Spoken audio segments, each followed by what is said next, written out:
사무엘 하 3장 2절부터 5절까지 말씀입니다. 한 목소리로 함께 읽겠습니다. 시작. 다윗이 헤브론에서 아들을 낳았으되 맏아들은 암논이라 이스라엘 여인 아히노암의 소생이요 둘째는 길르압이라 갈멜 사람 나발의 아내였던 아비가일의 소생이요 셋째는 압살롬이라 그슬왕 달메의 딸 마아가의 아들이요 넷째는 아도니아라 학깃의 아들 다섯째는 스바랴라 아비달의 아들이요 여섯째는 이드르암이라 다윗의 아내 에글라의 소생이니 이들은 다윗이 헤브론에서 낳은 자들이더라. 아멘. 반갑습니다. 오늘 굉장히 좋은 날씨가 우리에게 주어졌어요. 주일은 다 귀하고 복된데 오늘이 특별히 귀하고 복되다는 생각을 해보게 됩니다. 우리 앞뒤 좌우로 인사하도록 합시다. 이렇게 인사하십시다. 오늘은 특별히 더 은혜롭고 좋은 날입니다. 시작. 오늘은 더 특별히 은혜롭고 좋은 날입니다.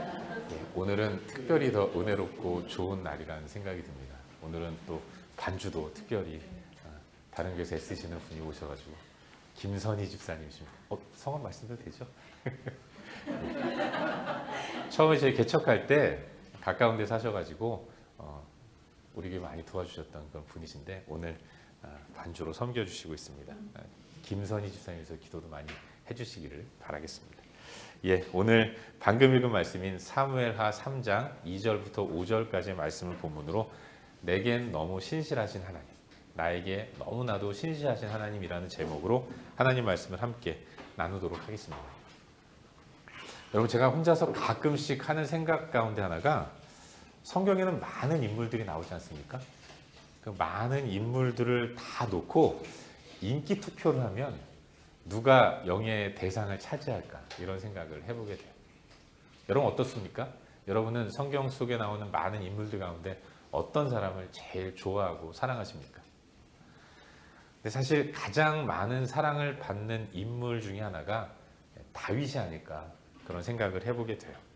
왜 다윗을 좋아하세요? 라고 하면 어떤 분들은 하나님 마음에 합한 자 아니겠습니까? 이렇게 말씀하시는 분도 있고 어떤 분들은 노래를 잘하고 악기를 잘 연주해서 좋습니다. 이런 말을 하는 사람들도 있는데 무엇보다도 다윗은 우리의 이미지 가운데는 정말 하나님 마음에 합한 자이기도 하지만 참으로 신실하고 또 올곧고 오직 하나님만 의지하며 사는 사람이라는 생각이 들어서 많은 성도들이 성경에 나오는 수많은 인물들 가운데서 다윗을 가장 많이 사랑하는 것이 아닌가 그런 생각을 해보게 되죠. 하지만 여러분, 우리의 이미지대로라면 다윗이 그렇게 신실하고 정말로 훌륭한 인물처럼 생각이 되는데 하지만 성경을 읽으면서 발견하게 되는 것은 다윗만큼 우리의 마음에 큰 실망감을 안겨주는 사람이 없다라는 생각을 해보게 돼요. 성경을 찬찬히 읽어가면서 발견하게 되는 것은 그가 하는 모든 일들이 정말로 아니 하나님 어떻게 이런 사람을 사랑하시는가 이런 생각이 들 정도로 굉장히 큰 실망감을 안겨주는 일들을 얼마나 많이 했는지 모르는 거예요. 여러분, 요즘 우리는 교회적으로 사무엘 하 말씀을 살펴보고 있지 않습니까? 사무엘 하의 시작은 사울의 죽음으로부터 출발합니다. 사울이 죽으면 다음 차례는 다윗이었죠. 이건 하나님이 결정하신 바이고 그래서 반드시 이루어질 수밖에 없는 일인 겁니다. 하나님을 알면 그 하나님이 전능하셔서 뜻하신 모든 것을 이루시는 분이라는 것을 고백하는 그런 믿음의 사람이라면 충분히 다 알 수 있는 내용이에요. 다윗도 그걸 알 수 있을 법한 사람이었는데 그런데 우리의 머릿속으로는 그렇기 때문에 다윗은 이제 내가 하나님 앞에서 왕이 되겠구나 이런 생각을 가지면서 조신하게 또 기도하면서 신실하게 하나님을 의지하면서 자신의 때가 올 것이란 사실을 기다리는 모습을 보일 것 같습니다. 사울이 왕으로 있는 동안 긴 세월 다윗은 야인으로서 힘든 삶을 살았기 때문에 마지막에 왕이 될 때에 이러저러한 일들이 있긴 했지만 그 모든 과정들을 겪어야 했지만 그래도 인간적인 모습들 다 뒤로 하고 하나님의 역사하심을 기대하고 기다리면서 왕이 되려고 아등바등대고 이 사람 저 사람 만나가지고 곤모술수 부리고 이런 모습 아니고 그냥 우아하게 하프나 이렇게 연주하면서 하나님의 때를 기다리는 신실한 모습을 보일 것 같았죠. 하지만 이 사무엘하 말씀의 앞부분을 통해서 발견하게 되는 것은 다윗은 결코 우리의 머릿속에 있는 이미지대로의 사람은 아니다라는 것들을 확인하게 되는 거예요. 너무나도 인간적이고 또 하나님 말씀도 많이 어기고 그야말로 잔꾀를 많이 부리는 그런 인물이었다는 것을 우리는 성경을 통해서 확인하게 되는 것입니다. 여러분 JQ라는 거 아십니까? IQ는 알죠. 지능지수, EQ, 감성지수. JQ는 잔머리 지수입니다. 이게 사실은 학술적인 용어는 아니에요. 그냥 우리끼리 웃자고 만든 말인데 이 JQ로 따지면 다윗이 단연 탑입니다. 얼마나 잔머리를 많이 굴리는지. 여러분 오늘 본문 묵상하는 본문 말씀을 묵상해 보면 오늘 본문의 내용은 다윗의 아들들의 이름이 기록되어 있습니다. 다윗은 사울이 죽은 이후에 곧바로 전체 이스라엘의 왕이 된 게 아니라 그가 속한 유다 지파 사람들의 추대를 받아서 헤브론에서 유다 지파만의 왕으로 먼저 등극을 했습니다. 그리고 헤브론에서 7년 반 동안 머물면서 전체 이스라엘의 통일을 준비하는 그런 시간들을 가졌어요. 오늘 본문은 그 7년 반 동안 헤브론에 머물면서 그가 낳은 아들들의 이름을 기록하고 있습니다. 누굽니까? 6명이었어요. 암논, 길르압, 압살롬, 아도니아, 스바디아, 이드람. 6명의 아들을 두었다는 거죠. 근데 여러분 우리가 여기서 주목해야 할 부분이 하나 있습니다.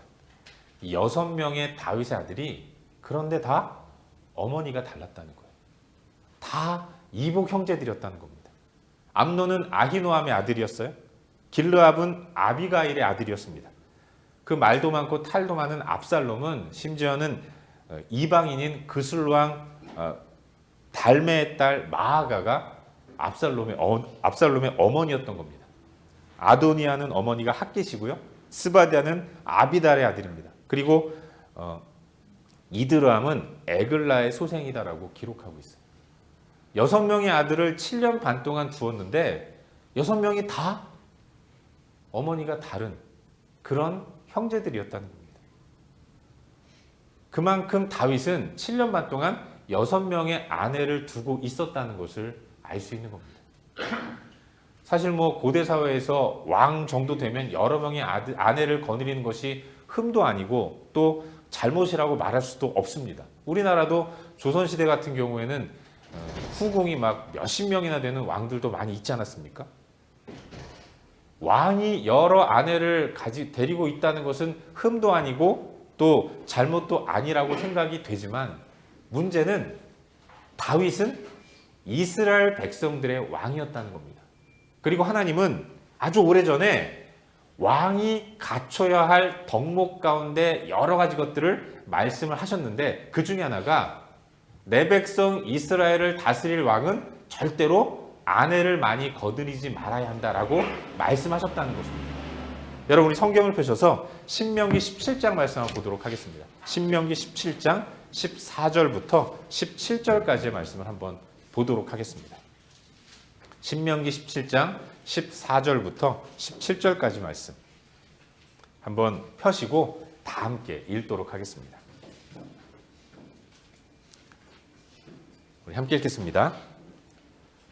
시작. 내가 내 하나님 여호와께서 내게 주시는 땅에 이르러 그 땅을 차지하고 거주할 때에 만일 우리도 우리 주위의 모든 민족들 같이 우리 위에 왕을 세워야겠다는 생각이 나거든 반드시 내 하나님 여호와께서 택하신 자를 내 위에 왕으로 세울 것이며 내 위에 왕을 세우려면 내 형제 중에서 한 사람을 할 것이요 내 형제 아닌 타국인을 내 위에 세우지 말 것이며 그는 병마를 많이 두지 말 것이요 병마를 많이 얻으려고 그 백성을 애굽으로 돌아가게 하지 말 것이니 이는 여호와께서 너희에게 이르시기를 너희가 이후에는 그 길로 다시 돌아가지 말 것이라 하셨음이며 그에게 아내를 많이 두어 그의 마음이 미혹되게 하지 말 것이며 자기를 위하여 은금을 많이 쌓지 말 것이니라. 아멘. 여러분 하나님이 이미 오래전부터 훗날 이스라엘이 가나안으로 들어가 살 때에 눈에 보이지 않는 하나님으로 만족하지 못해서 인간 왕을 요구할 것이라는 사실을 알고 계셨습니다. 그래서 미리부터 모세에게 말씀하실 때 내 백성 이스라엘을 다스릴 왕은 이와 같아야 한다라고 주의사항을 몇 가지를 주셨어요. 세 가지를 주셨는데 그것은 바로 말과 병거 그리고 아내, 은금을 많이 갖지 말라고 말씀하셨던 겁니다. 고대 사회에서 제일 큰 부자는 임금이거든요. 그런데 임금에게 말과 병거 많이 갖지 마라, 아내 많이 두지 마라, 은금 많이 쌓아두지 말아야 한다. 이렇게 말씀하셨던 겁니다. 여러분, 고대 왕들에게 있어서 말과 병거는 왕에게는 힘의 상징인 겁니다.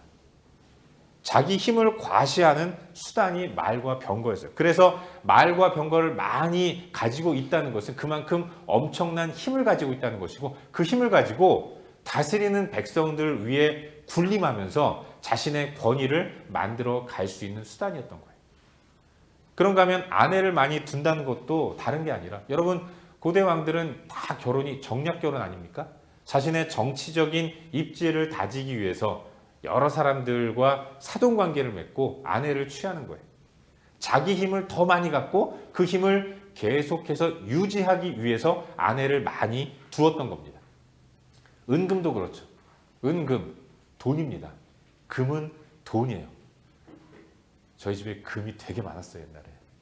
저희 아버지가 금방을 하셔가지고. 지금은 없습니다. 근데 금은, 은은 돈이죠. 돈은 힘입니다. 나는 내 힘으로 내 자리를 보장하고 내 안전을 책임지겠다. 다른 어떤 것도 의지 않고 내 힘만을 의지하겠다. 이런 생각으로 많은 은과 금을 모아 나아갔던 것입니다. 결국 말과 병거를 많이 갖고 아내를 많이 두고 은금을 많이 쌓은 것, 이 모든 것들은 다 하나님 의지하지 않겠다라는 고백에 지나지 않는 다른 말이 아닌 것입니다. 그래서 하나님은 그 옛날부터 내 백성을 다스릴 이스라엘 왕은 나만을 의지하며 나를 대신해서 내 백성을 통치하는 것이기 때문에 다른 이방 왕들처럼 말 병거 많이 갖지 말고 아내 많이 두지 말고 은금 많이 소유하지 말아야 한다. 미리부터 말씀하신 것입니다. 그런데 다윗은 아내가 6명이었다는 겁니다.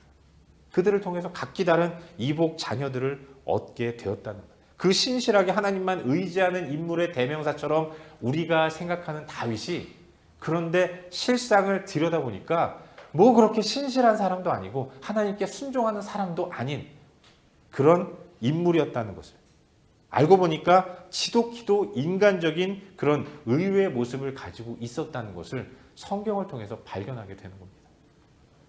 또 하나, 여러분 오늘 본문 다음 부분을 한번 살펴보시면 다윗은 자신과 대척점에 있는 아브넬이 자기가 추대한 왕 이스보셋과의 관계가 틀어지고 나서 내가 전체 이스라엘을 다윗에게 바쳐야겠다라고 다짐하고 이 협상을 요청할 때 자신에게 투항하려고 하는 아브넬에게 한 가지를 요구합니다. 그것은 너 나에게 투항할 때 미갈이라는 여인을 데리고 와야 한다. 이렇게 이야기를 하고 있다는 거예요. 나한테 항복하려면 미갈을 데리고 와야 해. 이런 얘기를 하는 거예요. 여러분, 미갈이 누굽니까? 잘 아시다시피 미갈은 사울의 딸이었어요. 그리고 다윗이 제일 처음 정혼한 여인이 미갈이었던 겁니다. 다윗은요, 다 사울의 사위가 되기 위해서 미갈을 얻기 위해 블레셋 사람 200명을 죽일 만큼 미갈을 그토록 얻으려고 한 사람이었던 것입니다. 그런데 그 미갈을 사울이 다윗을 너무 싫어해서 사울이 자기의 딸 미갈을 다윗에게 주기로 약속하고 실제로 주지 않고 이 라이스의 아들 발디엘에게 강제로 시집을 보낸 겁니다. 그런 미갈을 이제 데려오는 조건으로 너의 투항을 내가 받아주겠다. 다윗은 미갈을 그토록 얻고 싶었던 것 같아요. 그래서 이스보셋에게도 사람을 보내서 당신 나에게 항복하려면 미갈을 좀 데리고 와라. 이렇게 요청했던 거예요. 그리고 기어이 미갈을 자신의 아내로 삼는 다윗의 모습을 볼 수 있는 겁니다. 다윗은 아내가 모두 7명이었던 거예요. 물론 다윗에게는 미갈을 사랑하는 마음이 있었죠. 그게 진심이었을 것이고 그게 미갈을 데려오는 이유였다고 생각합니다. 하지만 다윗이 미갈을 요구한 데에는 또 다른 이유가 있었던 거예요. 여러분, 지금 사울이 죽은 상황에서 다윗은 유다 지파만의 왕으로 헤브론에 있는 것입니다. 그에게는 전체 이스라엘을 통일해야 했는데 전체 이스라엘 백성들은 다윗보다는 사울의 아들이 더 정통성이 있다고 생각하면서 다윗에게 마음을 주지 않는 이런 상황이 있었던 것입니다. 그래서 이스보셋, 사울의 살아남은 아들인 이스보셋이 왕으로 세워질 때 더 많은 이스라엘 백성들이 그 사람 편에 섰던 겁니다. 다윗의 생각에는 그 미갈을 데려오면, 그래서 미갈을 자신의 아내로 맞이하게 되면 돌아선 사울을 지지하는 백성들의 마음도 나에게 오지 않을까. 백성들에게 나는 사울 가문 사람입니다. 나는 사울의 사위입니다. 이렇게 얘기하면 더 많은 사람들이 자신을 지지해 줄 수 있을 거라는 이런 생각을 가지고 있었던 것이고, 그래서 기어이 미갈을 자기 아내로 삼으려고 했던 거예요. 이 또한 하나님만을 신실하게 의지하면서 전적으로 다 맡기는 그런 우리의 머릿속에 있는 다윗의 모습은 아니었다는 것을 확인하게 되는 거죠. 사실 하나님이 여기까지 인도하셨기 때문에 앞으로도 계속 인도하실 텐데, 그럼에도 불구하고 다윗은 계속해서 이런 인간적인 소위 잔머리만 써가면서 굴려가면서 모든 일들을 행하고 있다는 거죠. 이런 모습 보면서 보면 볼수록 우리에게 실망감을 갖게 만드는 인물이 바로 다윗이었던 겁니다. 그러나 여러분, 하나님은 그런 다윗을 택하셨습니다. 몰라서 택하신 것이 아니라 이미 다 알고 계셨던 거예요. 알면서 다윗을 택하신 겁니다. 이런 표현 좀 죄송하지만 그 인간 그렇고 그런 인간이라는 것 하나님은 다 알고 계셨던 거죠. 그럼에도 불구하고 하나님은 다윗을 택하셔서 하나님 당신의 백성 이스라엘을 맡기셨고 그와 함께 당신의 백성들을 통치하는 일을 행하셨던 겁니다. 분명 다윗은 눈에 보이지 않는 하나님보다는 눈에 보이는 여러 가지 것들을 더 주목하고 의지하고 거기 매달리는 우리와 별반 다르지 않은 모습을 갖고 있는 사람이었습니다. 그런데도 하나님은 그런 그를 내치지 않으시고 붙드셔서 사용하셨다는 것. 우린 그걸 성경을 통해서 발견하게 되는 거예요. 다윗은 우리에게 실망감을 안겨주지만 그러나 그 가운데서 왜 하나님이 그런 다윗을 쓰셨을까? 이걸 생각해 보면 우리에게도 새로운 소망이 생긴다는 것을 묵상하게 되는 거예요. 여러분, 사실 지금까지 말씀드린 다윗의 모습을 보면서 뭐 다윗이 그 정도밖에 안 됐어? 라고 생각하실 수 있지만 우리가 사실 다윗과 뭐 다릅니까? 저는 별로 다르다는 것을 확인하지 못했어요. 저 또한 다윗과 똑같은 모습, 아니 더한 모습을 가지고 살아갑니다.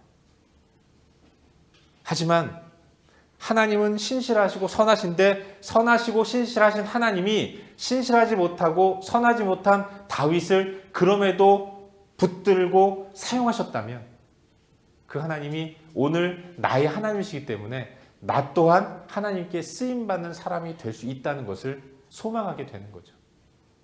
신실하지 못한 다윗은 우리를 실망시키지만 그러나 그 다윗을 붙들어 사용하시는 하나님을 묵상할 때 우리는 더 큰 소망 가운데서 더 새로운 희망을 가지고 나아갈 수 있게 된다는 것. 우린 그걸 깨닫게 되는 거예요. 우리에게는 하나님을 바라봄으로써 사람을 바라보지 않는 모습이 필요합니다. 괜히 사람 보다가 낙심하지 말고 신실하신 하나님만을 바라보며 믿음으로 나아가야 하는 거예요. 여러분, 사실 사람 다 거기서 거기 아니겠습니까? 잘난 거 못난 거 다 거기서 거기인 거예요. 앞서거니 뒤서거니 하는 겁니다. 그렇기 때문에 사람 바라보면 필연적으로 실망할 수밖에 없는 거죠. 어떻게 사람이 그럴 수 있어? 사람이니까 그럴 수 있는 거예요. 제가 대학교 다닐 때 저 지도해 주셨던 우리 여러 교수님들 중에 굉장히 존경스럽고 제가 정말로 배우고 싶은 마음으로 존경하는 교수님 한 분 계셨습니다.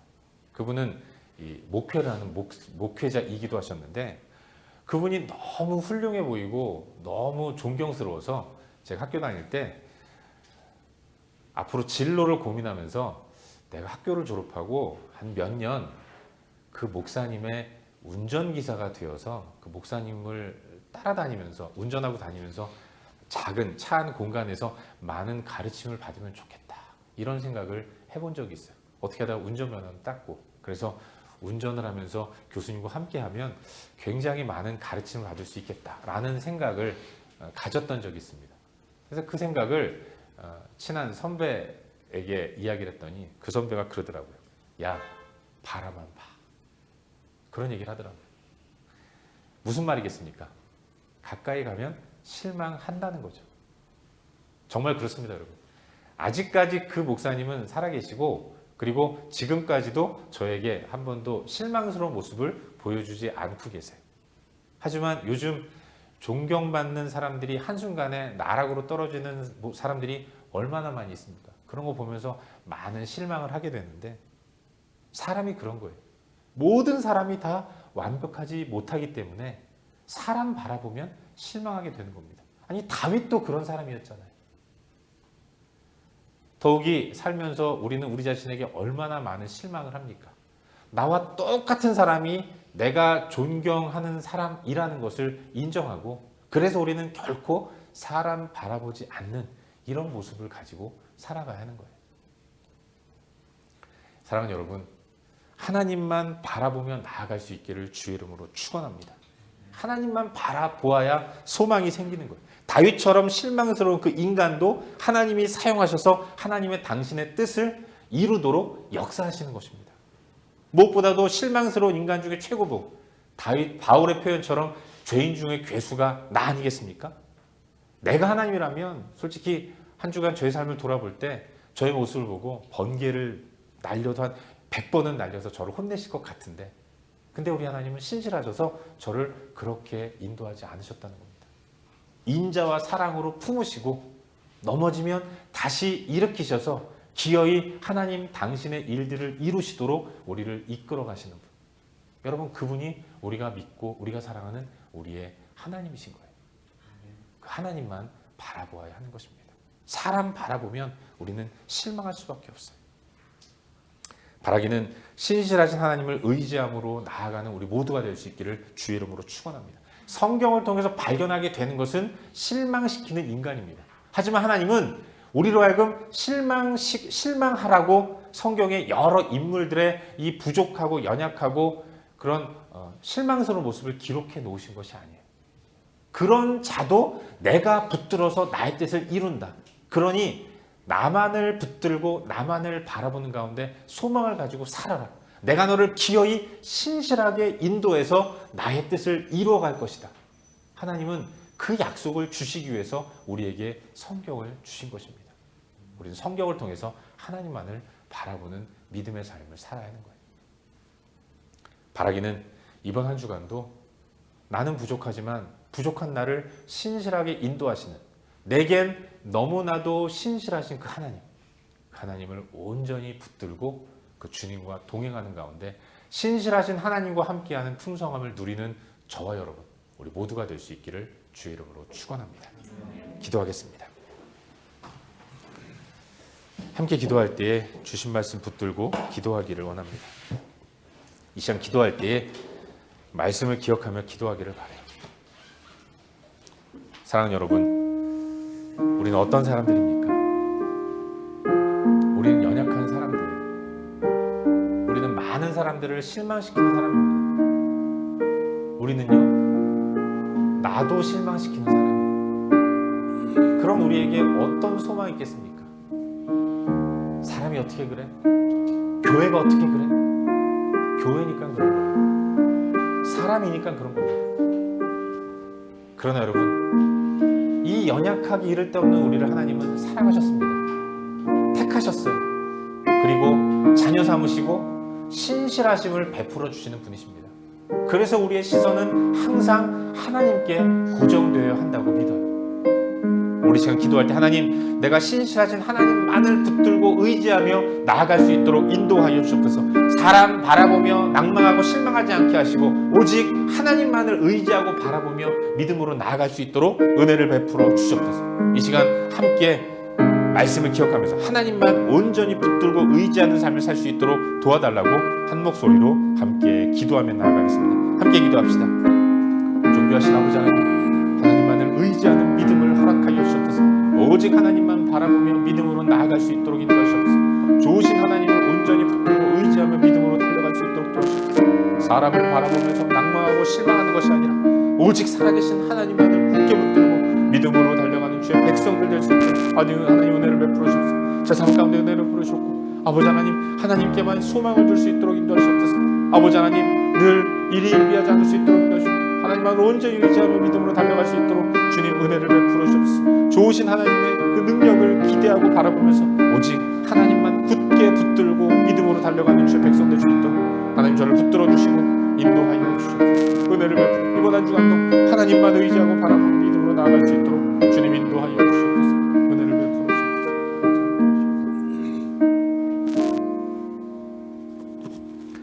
존귀하신 아버지 하나님, 성경을 통해서 발견하게 되는 것이 연약한 인간의 모습임을 고백합니다. 그러나 하나님이 우리에게 주시는 메시지가 그 연약한 자를 내가 들어 사용했다. 내가 연약한 너를 통해서 나의 신실함을 세상 가운데 나타내기를 원한다라는 이 메시지임을 믿습니다.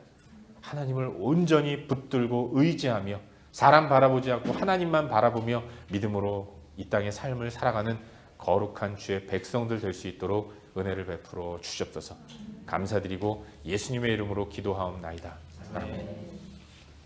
교회 소식 말씀드리겠습니다.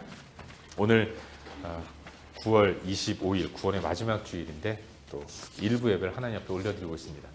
오늘은 이미 광고해 드린 대로 2부 예배 시간 12시 예배는 그 작년부는 세나비스 예배당에서 예배를 드리는데 주일학교와 중고등부는 펜슬팍이라는 곳에서 야외 예배로 드리게 됩니다. 그래서 주일학교 자녀를 데리고 계신 분들은 또 본당에서 작년부 예배를 드리지 않고 자녀들과 함께 가족 예배로 하나님 앞에 예배를 드리고 또 즐거운 오후 한때를 보내기로 했습니다.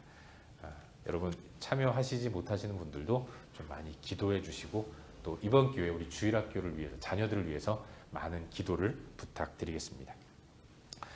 11월 6일 주일부터 11월 첫 번째 주일부터 주일 2부 예배 시간이 12시에서 12시 반으로 그리고 장소도 예배당에서 그 세나비스 커뮤니티 센터 홀에서 강당에서 예배를 드리게 됩니다. 미리부터 광고를 드리는 이유는 우리가 기도로 잘 준비해서 첫 번째 주부터 좀 마음에 혼란이 없이 집중해서 하나님 앞에 예배를 드리기 위함입니다. 그리고 아무래도 강당에서 예배를 드리게 되면 좀 세팅하는 것도 또 시간이 걸리고 여러 사람들의 손길이 필요한데 여러분 마음 가운데 감동이 있으신 분들은 예배당 좀 일찍 오셔서 기다렸다가 이제 우리가 예배당을 사용할 수 있는 시간이 되면 다 같이 들어가셔서 의자 한두 개라도 그 놓는 가운데 예배를 준비하면서 섬기시는 우리가 될 수 있기를 바랍니다. 예배를 위해서 많이 기도해 주시기를 부탁드리겠습니다. 순편성 추가로 지난주에 빠진 분들 임명을 편성을 했고요. 지난 한 주간 지난 주일날 우리 김준영 집사님, 김수가 집사님 가정이 우리와 함께 한 가족이 되어서 믿음 생활을 하시게 되었습니다. 아름다운 교제를 나누시기를 바라겠습니다. 이상이고요. 이 시간 다 같이 일어나셔서 찬양하고 또 축도함으로 오늘 주일 예배를 마치도록 하겠습니다.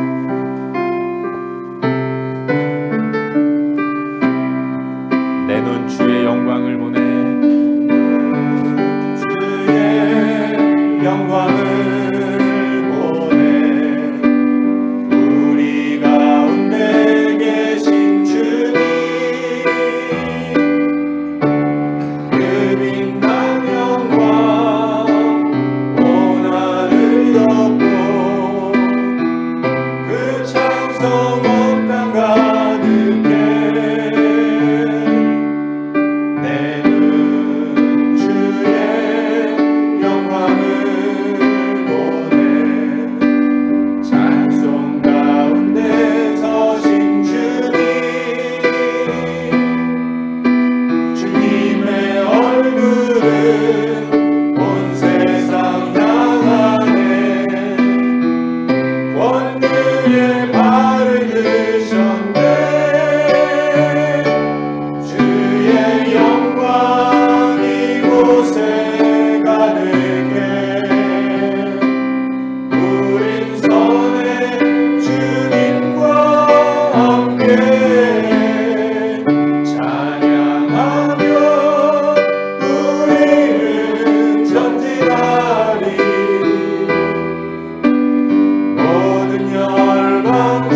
이제는 우리 주 예수 그리스도의 은혜와 하나님 아버지의 무한하신 사랑하심과 성령의 감화, 감동, 위로, 교통, 충만하심이 내겐 너무 신실하신 하나님을 온전히 붙들고 사람 바라보다가 낙심하고 실망하지 않기를 소망하며 더욱더 주를 의지함으로 살아가기를 다짐하며 나아가는 모든 주의 백성들 머리 위에 이제로부터 영원토록 함께 있을지어다.